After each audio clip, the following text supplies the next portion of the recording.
Alright guys, here's a quick look-see.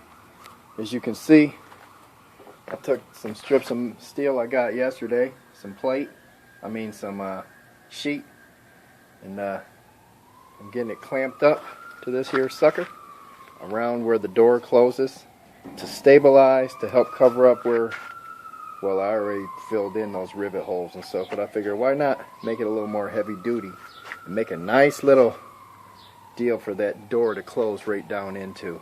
That way I could put a nice little gasket in between there and that sucker will seal shut nice. And you see this isn't it, I just got that up there kind of marking my line a little.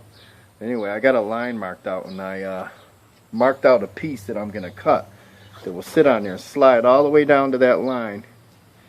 So the whole door assembly will fit inside it, you know, this little deal I'm making. I just got this one welded up right here.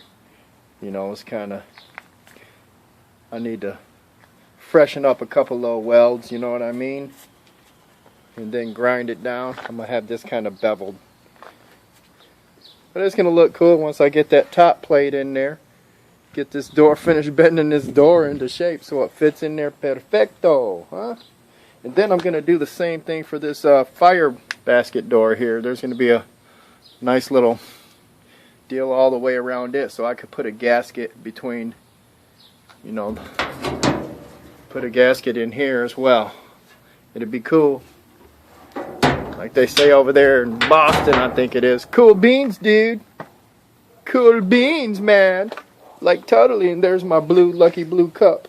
Anyway, let me get this stuff welded up. Kind of like the rough draft. Every day I do a little bit though, and every little bit, sooner or later, I'm going to run out of little bits of stuff to do. So then it'll be time to cook. Then we'll be talking about some of that fine cuisine that the old T be hooking up.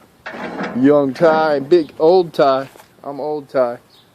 Young Ty will be back in a couple hours or so.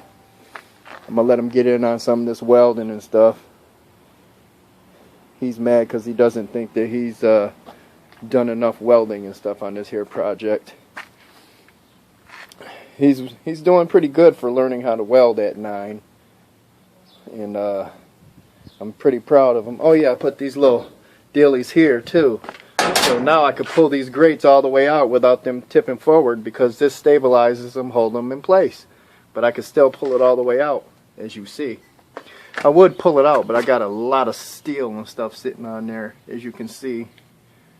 Anyway, let me close this video out, and I'll get back at you guys once I get some of this stuff done, alright? Peace out. Have a great day. Make it good. Stay safe. It's 94 degrees, man. It's hotter than the dickens out here. Go in here and get me some more coffee. I'm back. Guys, here it is a little later. It's not as hot right now. Feel the pressure changing a little bit. Maybe we'll get some rain tonight. I put something over this sucker to kind of protect it so it doesn't rust up so fast. But as you see, I've been welding up those little side pieces. When I get this door bent into shape, you see how it's gonna, you know, fit right in there. And you see I got that top piece notched out, kind of tacked up there. I got it so I can still take the door off. When I get it done, I'll put those other bar rod pieces in there to get it in place for good. But as you see, like on this side, I got that sucker tacked on there. We'll kind of weld it up, as you see. Just have to bend this stuff. Lift it up and show you what I got going on here. Alright, as you see how it creates kind of like a little channel, a pocket. This is where my gasket is going to be. I'm going to have this whole thing with a nice gasket in between there. So when I shut the door fits right in that little pocket there and it'll be sealed tight. As you see, I got more welding to do. I got to clean up. See, I got that little sucker starting to weld and I got to bang these dents back up. You see that gap there? I want to bang that up before I weld. There's one right there too. That's from when I had them other hinges on and I was opening and closing, and this thin sheet metal that this cooker's made out of, it was distorting and bending. But now I have nice reinforcing steel and stuff in there, so it's not doing that so much. I got this piece there, this piece kind of reinforcing it, some reinforcement behind there, and obviously these pieces I just welded on the top here are kind of lending some stability to make it strong so it doesn't do all that little flexing and stuff when I open it up. In fact, while I'm welding, I used to hear it popping and moving all over the dang on place, you know, from that metal heating up and then expanding and contracting, but it's not doing it so much now, and I'm getting better beads. I'm not a master welder. I learned a long time ago in high school, and then I basically had to reteach myself from trial and error with this here hobby home model that just plugs into the wall. You know, it's not very powerful. It's only 70 amps at the most, so that dictates the rods and the thickness and all that I can use to try to get good welds, you know.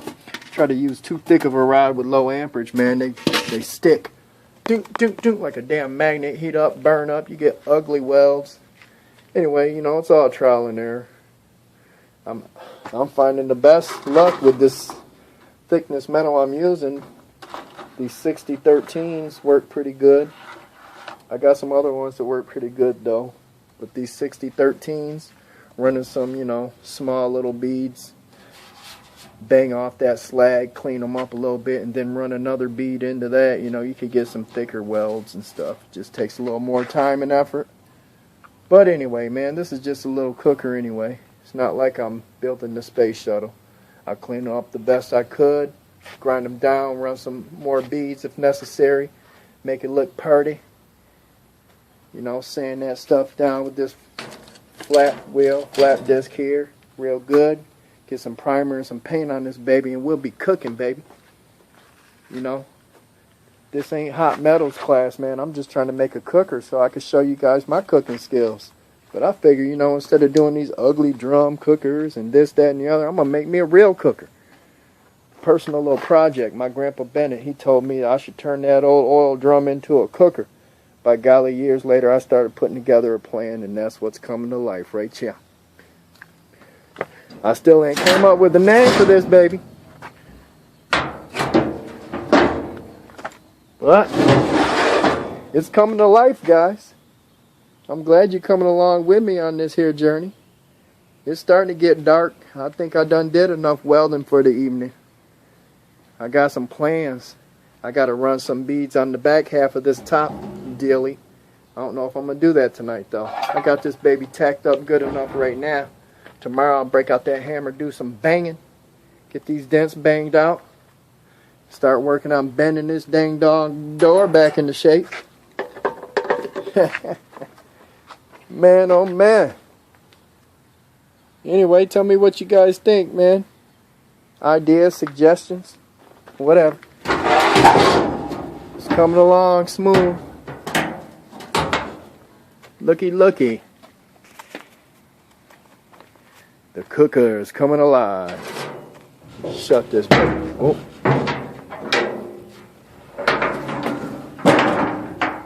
It's going to be party. When this door closes and it all lines up, you know, nice and flush.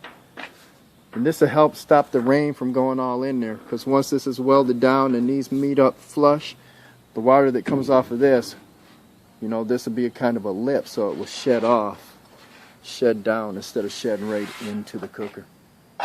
Plus, when I have that gasket finally on there, it'll prevent any water from going in there. But until then, I'm going to set this here sled on top of there. Because, man, my stuff is rusting up. As soon as I do it, boom, bam. Rusting. Then I got to brush it down. All in good time, though, man. It'll be done. It's happening. You know, I'll do some welds on here. Then I'll take that grinder, kind of create a little bevel. Boy, this baby going to be party when I get it done. I'm telling you what. I'm going to slap them thermometers right yonder there. Slap me a thermometer right there. Or maybe I'll put one there, one there, one there, one there. So, you know, I'll be able to see what the temperature is at this side on the bottom rack, this side on the bottom rack, this side top rack, this side top rack. I don't know.